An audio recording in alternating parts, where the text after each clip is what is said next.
Alhamdulillahi Rabbil Alamin. Wabihi nasta'inu ala umurid dunya waddin.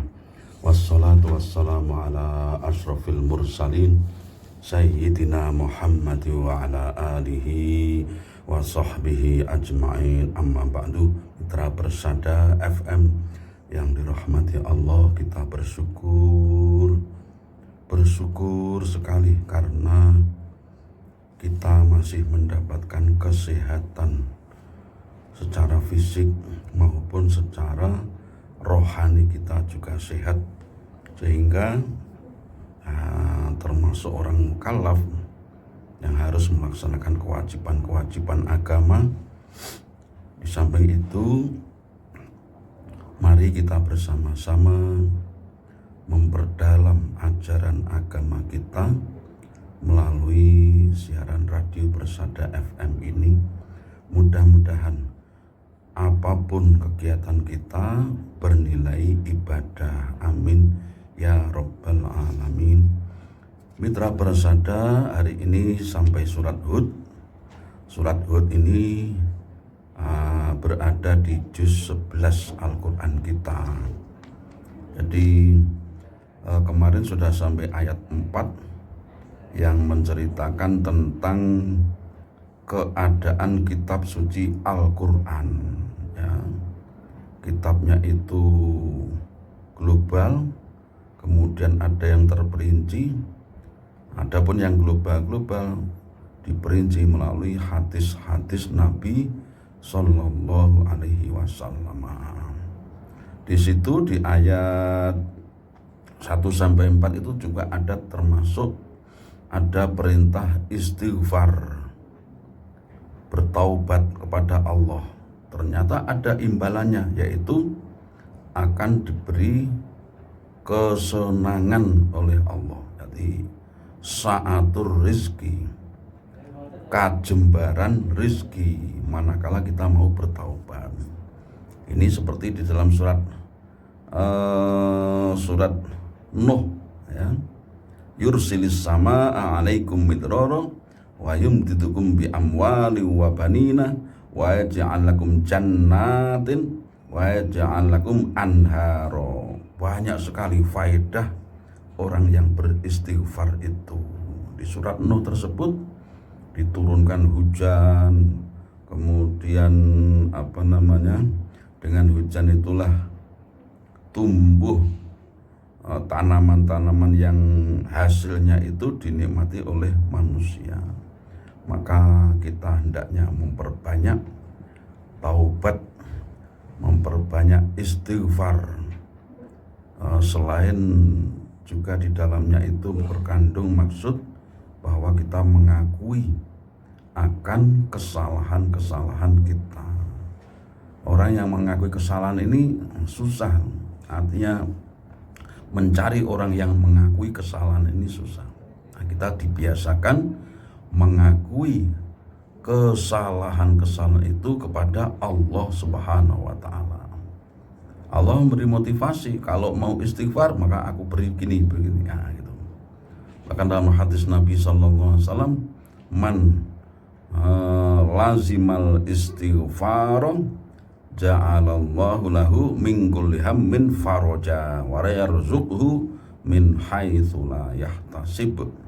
Siapa yang melazimkan istighfar, membiasakan istighfar, maka akan kesulitannya akan diberi jalan keluar, akan diberi rizki dari arah yang tidak disangka-sangka sebelumnya. Maka pada hari ini kita lanjutkan ayat 5 dan seterusnya. Allah Subhanahu wa Ta'ala berfirman, A'udzu billahi minasyaitonir rajim. Bismillahirrahmanirrahim. Ala innahum yathnu sudurahum liyastakhfu min ala hina yastaghshuna thiyabahum ya'lamu ma yusirruna wa ma yu'linun innahu alimun bidzatis sudur. Ala, eling-eling. Jadi ayat ini sebagaimana di dalam Sahih Bukhari dari sahabat Ibnu Abbas, ayat ini turun berkaitan dengan orang yang malu malu untuk ya berbuat jelek gitu ya. Ada juga yang menyebutkan ayat ini berkaitan dengan orang-orang munafik. Ala eling-eling innahum satuhune utawi wong akeh iku yasnuna ya. Jadi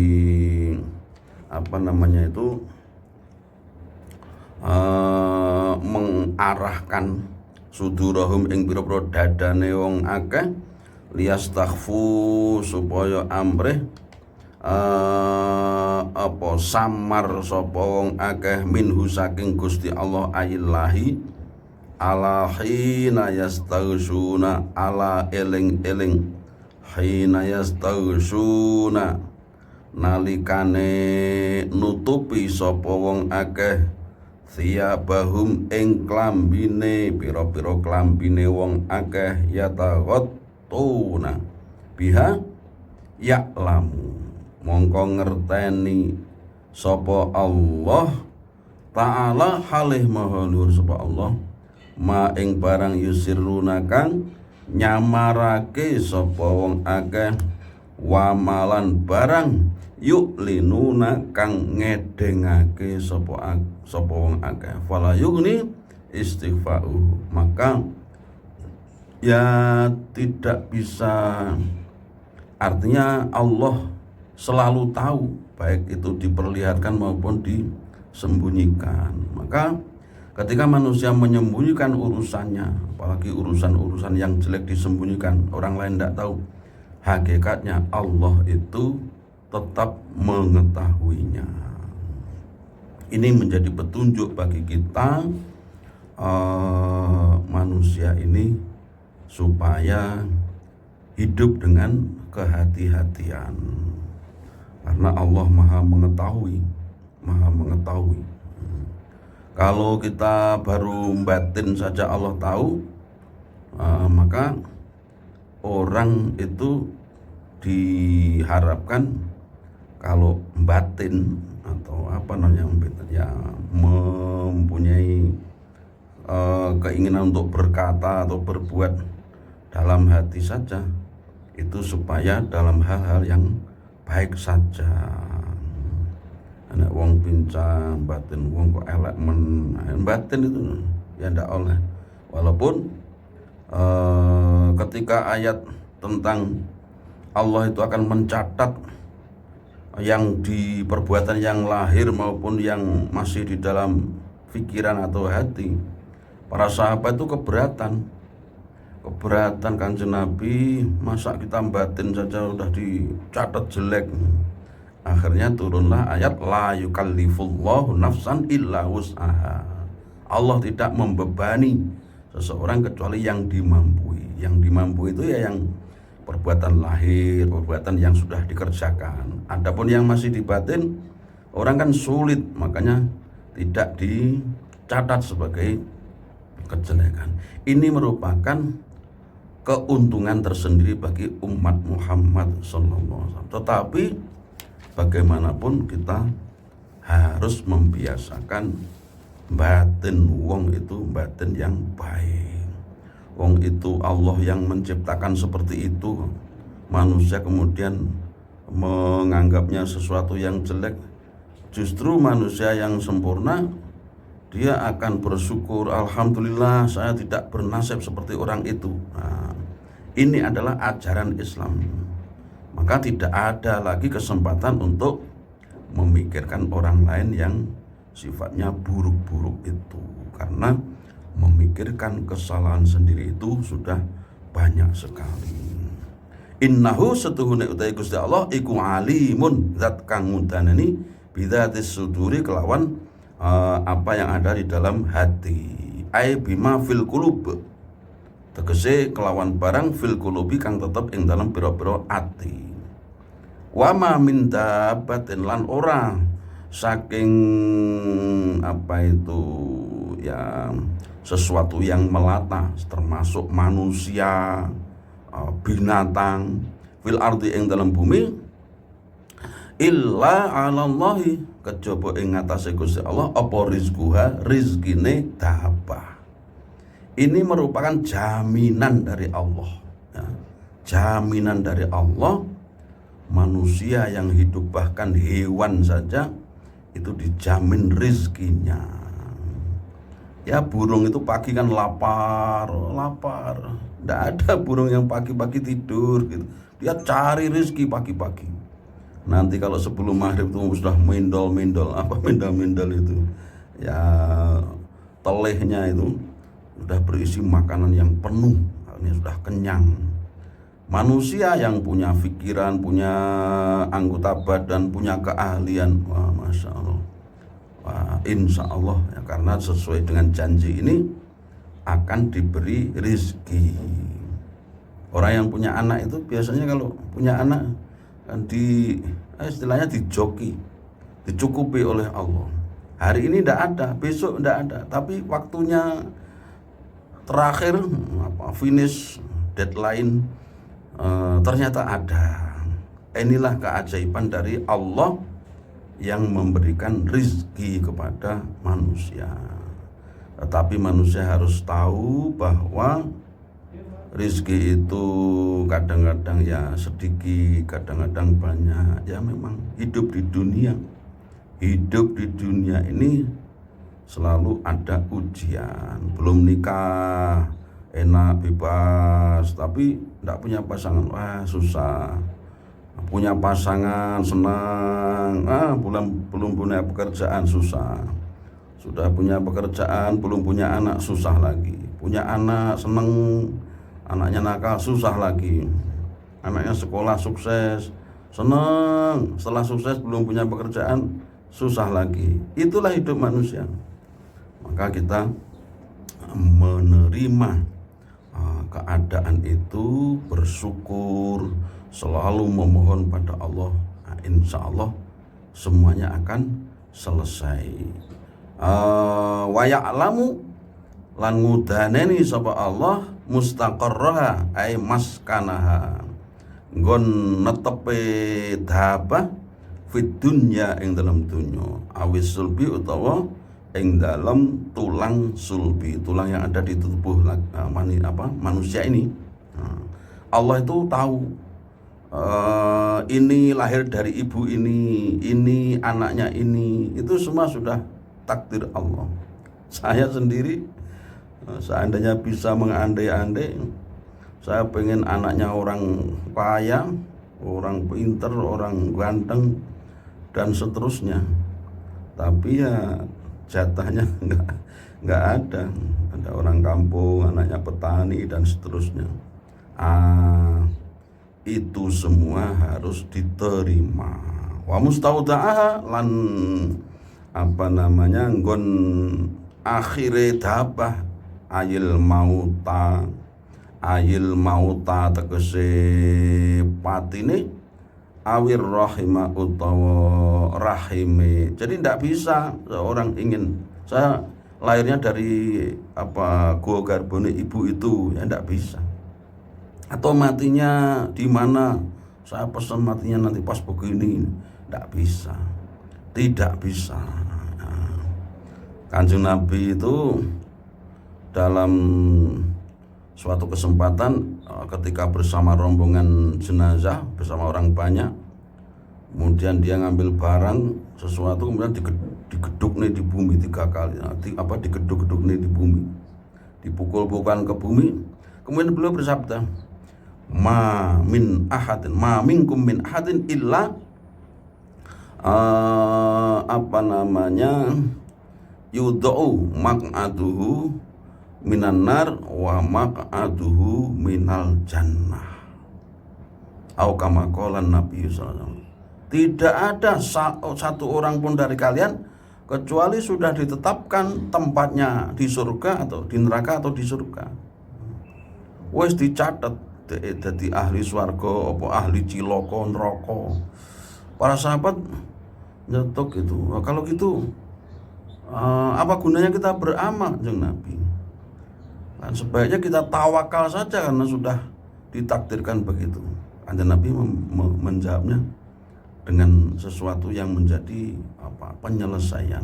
Ikmalu apa namanya? Fakullun muyassarun lima khuliqalah. Beramallah. Masing-masing orang itu diciptakan fakullun muyassarun, dimudahkan untuk apa yang dia nanti diciptakan. Artinya dia menjadi ahli surga, dilalah dipari gampang berbuat baik. Jadi penduduk neraka ya dilalah ya gampang ini dalam perbuatan jelek. Maka manusia masih ada usaha, masih ada upaya berdoa, memohon. Ini manusia sehingga dengan demikian tidak berputus asa. Kulun utawi saben-saben mimma saking barang dzikira kang tinutur apa ma iku fi kitabin, tetep ing dalam kitab mubinin kang pertelo. Huwa Allahul Mahfuz. Jadi masing-masing sudah ditulis, sudah ditetapkan di dalam Lauh Mahfuz. Ketika manusia ya sebagaimana dalam hadis di kitab Arba'in Nawawiyah itu dari Ibnu Umar ya, itu hadisnya berbunyi manusia itu ditetapkan dalam 40 hari pertama di gua garbo ibu berbentuk sperma, kemudian habis itu berbentuk darah, kemudian habis itu diberi daging. Ketika umur 4 bulan ditiupkan rohnya, nyawanya itu diberi. Kemudian di samping itu dalam 4 bulan dalam kandungan itu manusia ditetapkan rizkinya, ditetapkan ajalnya, ditetapkan termasuk orang yang suada, orang yang bejo atau sakowah, orang yang ciloko. Jadi sudah ditetapkan seperti itu. Makanya ada di antara keluarga kita ya, saudara kandung kita ada yang kurang dapat rezeki, ada yang dapat, maka kita ini dianjurkan tetap memperbaiki hubungan, tetap menjalin persaudaraan. Itulah yang akan nanti kita pertanggungjawabkan kepada Allah Subhanahu wa Ta'ala. Jadi manusia ini sebenarnya sudah ditetapkan. Nah, biasanya ya ciri-ciri orang bakal bejo ya dilalah gitu. Ya sholatnya tertib bagus, ditambahi amal-amal yang baik. Kalau jalan tidak bersengut, itu termasuk tanda ahli ciloko, ahli neraka. Orang bersengut, ketemu orang tidak mesem blas, termasuk. Kemudian di situ manusia menjalani hidupnya sesuai dengan takdir Allah. Wa huwa utai Gusti Allah iku alladzi zat khalaqa kang netahake sapa alladzi as-samawati ing pira-pira langit wal ardo lan bumi fi sittati ayamin ing dalam 6 pira-pira dina. Awaluha al-ahadu. Hari pertama dalam dunia ini adalah hari Ahad. Ahad itu maknanya 1. Wa akhiruha al-jumu'atu. Hari terakhirnya adalah Jumat. Jadi 6 hari itu hitungannya dari Ahad sampai Jumat. Itu adalah proses penciptaan langit dan bumi. Loh, kok berhari-hari? Apa Allah tidak bisa menciptakannya sekejap? Bisa saja. Tapi wallahu alam, penciptaan Allah ini seperti apa kita belum tahu. Jadi di dalam ayat ini disebutkan 7 hari. Apakah hari itu hari dunia seperti ini, apa hari apa begitu? Yang jelas Allah lah yang menciptakan langit dan bumi. Kalau manusia ini kecil sekali dibanding dunia ini, dibanding langit dan bumi. Wa kana lan ana apa arsuhu arse Gusti Allah qabla khalqihi masa durunge den tetahake langit lan bumi iku alal ma'i ing atase banyu. Iku alal ma'i ing atase banyu.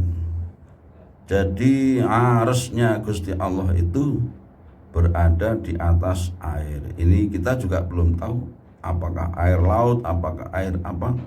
Wa huwa ars iku alamat nirrihi ing atase ya lumakune angin liya belua supaya nguji sapa Allah kum ing sira kabeh ayyukum endi utahe sira kabeh iku ahsanu luweh bagus apane amalan kelakuane amale ae atwa'u lillah lebih taatnya manusia kepada Allah.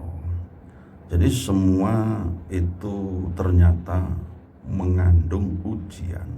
Semua itu ujian. Ahasiban nasu ayyutraku ayyaqulu amanna wa hum la yuftanun. Surat Al-Ankabut itu juz 20. Apa manusia mengira dia cukup mengatakan saya beriman, kemudian setelah itu tidak diuji? Tidak bisa. Manusia hidup di dunia selalu mendapat ujian. Ada orang tahu-tahu datang ke rumah kita, ya kita belum kenal sebelumnya, dia mengatakan begini, suaminya begini, sakit, butuh pengobatan, butuh. Ini termasuk orang yang membutuhkan. Maka manusia ini memang diajarkan untuk saling menolong. Wallahu fi aunil abdi maka nal abdu fi auni akhi. Allah itu melindungi, menolong hamba selagi hamba itu menolong saudaranya. Nah, ini kan jaminan kalau kita menolong orang akan ditolong oleh Allah. Nah, ini sudah nyata betul berkali-kali. Ada seorang sudah tua, dia masih jualan karena ya rezekinya dari situ, masih jualan. Ya, kita mudah-mudahan ibu rezekinya banyak, sehat. Kalau kita nggak pengen dengan yang dijual di situ, kita kasih uang. Dia kan kalau dia senang sekali kan, matur nuwun, mugi-mugi panjenengan rezekine kathah. Itu kita kan ngasih sedikit aja didoakan rezekinya kathah. Kemudian mitra persada kembali kepada dialog atau komunikasi antara Kanjeng Nabi dengan umatnya.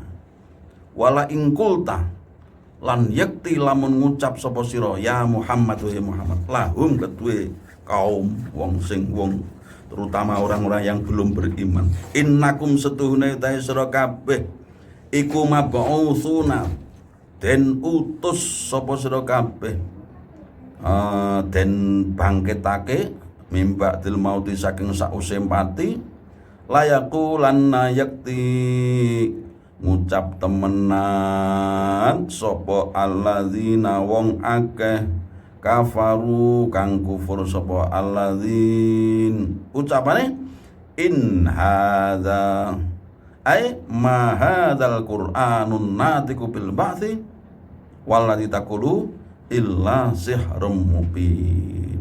Kalau engkau Muhammad mengatakan pada mereka, kalian itu nanti setelah mati akan bangkit lagi loh, hidup lagi loh, untuk mempertanggungjawabkan amal.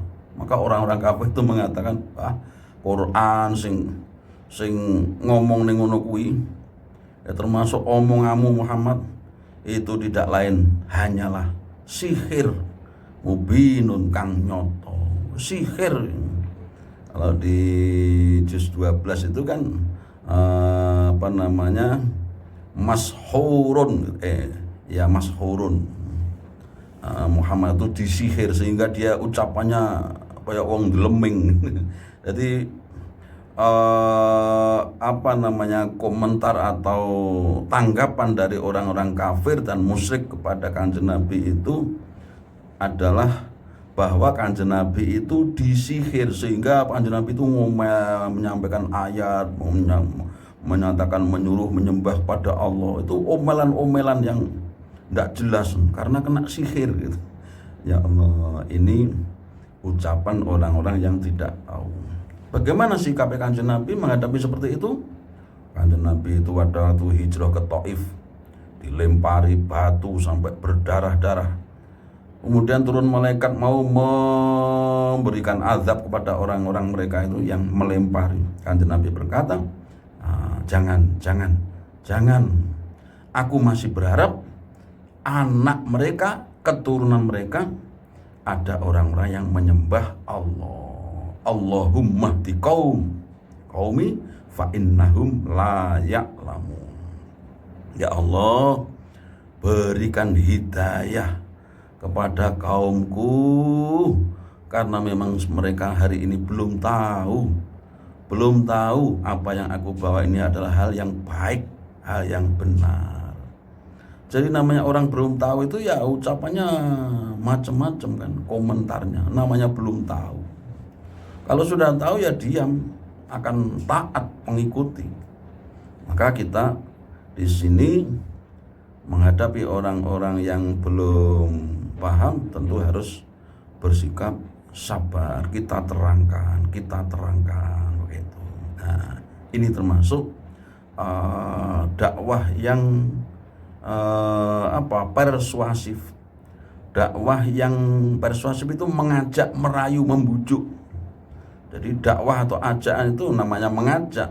Tentu kan supaya orang itu tertarik, kita bahasa kita yang baik, yang menarik, kita berikan motivasi.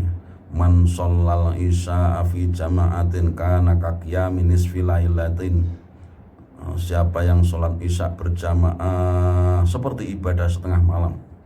Wa man syahidal fajra fi jama'atin kana kaqiyami lailatin tammatin. Siapa yang sholat subuhnya berjamaah ibarat beribadah semalam suntuk. Ini motivasi supaya orang senang dengan sholat isya berjamaah dan sholat subuh berjamaah. Wah, banyak sekali motivasi untuk melakukan perintah Allah. Man kharaja min baitihi mutatahhiran ila sholatin maktubatin kana ajru ka ajril hajjil muhrimi. Siapa yang berwudu di rumah kemudian menuju ke tempat sholat, berarti ke mushola atau ke masjid, maka pahalanya seperti pahala haji. Man ghada ilal masjidi la yuridu illa ayyata'allama khairan aw yu'allimahu kana ajruhu ka ajril haji tamat hajatuhu. Siapa yang pergi ke masjid tidak punya niat kecuali mempelajari kebaikan atau mengajarkan kebaikan, maka pulang membawa pahala haji. Hadir di masjid Pak Kiainya enggak rawuh, walaupun enggak jadi pengajian karena kiainya enggak rawuh, itu sudah, karena tidak sebutkan di situ syaratnya harus ada yang mengajarkan. Yang penting niatnya mencari, mempelajari kebaikan. Masya Allah, ini adalah keutamaan supaya manusia itu senang dengan pergi ke masjid, sholat berjamaah dan sebagainya. Mitra Persada, mudah-mudahan Allah selalu membimbing kita menjadi orang baik. Amin ya rabbal alamin. Wallahul muwaffiq ila aqwamit thariq. Wassalamualaikum warahmatullahi wabarakatuh.